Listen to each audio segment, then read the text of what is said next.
দর্শক, BNP chairperson Begum Khaleda জিয়ার শারীরিক অবস্থার খোঁজ খবর নিতে এখন রাজধানীর এভারকেয়ার হাসপাতালের সামনে আছেন আমাদের সহকর্মী ফরহাদ ইবনে মালেক। সরাসরি তার সাথে যুক্ত হচ্ছে। ফরহাদ, আপনি তো সেখানে রয়েছেন। খালেদা জিয়ার শারীরিক অবস্থা নিয়ে নতুন কোনো তথ্য পেয়েছেন কিনা, চিকিৎসকরা কি বলছেন? নতুন তেমন বড় রকমের তথ্য নেই, তবে যে তথ্যটা খুবই গুরুত্বপূর্ণ এবং নেতাকর্মী সহ পুরো দেশবাসীর জন্য যেটা স্বস্তিদায়ক আনন্দের বিষয়, তিনি পরিস্থিতি, তার শারীরিক অবস্থা, শারীরিক সুস্থতা আগের মতন থাকলেও তিনি চিকিৎসকের ডাকে সাড়া দিচ্ছেন। তিনি চিকিৎসকের ডাককে তিনি গ্রহণ করতে পারছেন, এটা সবচেয়ে স্বস্তির খবর। এখনও পর্যন্ত তার শারীরিক অবস্থা আগের মতোই স্থিতিশীল রয়েছে।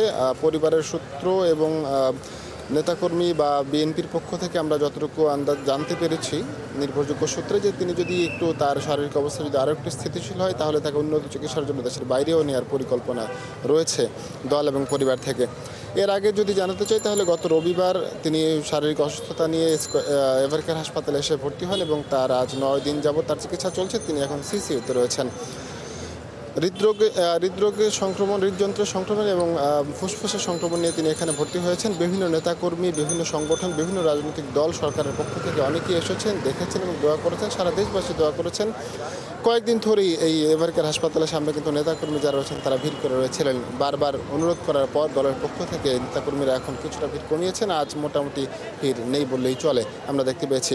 একটা মেডিকেল বোর্ড গঠন করা হয়েছে। মেডিকেল বোর্ড কিছু সময় পর পর তার শারীরিক অবস্থার তথ্য হালনাগাদ করছেন। আমাদের কাছে এখন পর্যন্ত হালনাগাদ করা তথ্য আমরা পাইনি, তবে আমরা চিকিৎসক মারফত এবং দলের পক্ষ থেকে কিছু বিষয় জানতে পেরেছি, যে বিষয়গুলো জানালাম। আশা করছি পরবর্তীতে আরও কিছু হালনাগাদ করা তথ্য থাকবে বেগম জিয়ার শারীরিক অবস্থা নিয়ে।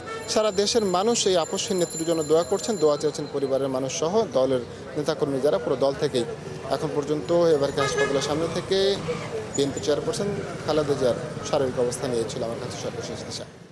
ফরহাদ, ধন্যবাদ আপনাকে যুক্ত হওয়ার জন্য। আপনি থাকবেন সেখানে। দর্শক, রাজধানীর এভারকেয়ার হাসপাতালের সামনে থেকে যুক্ত ছিলেন আমাদের সহকর্মী ফরহাদ ইবনে মালেক।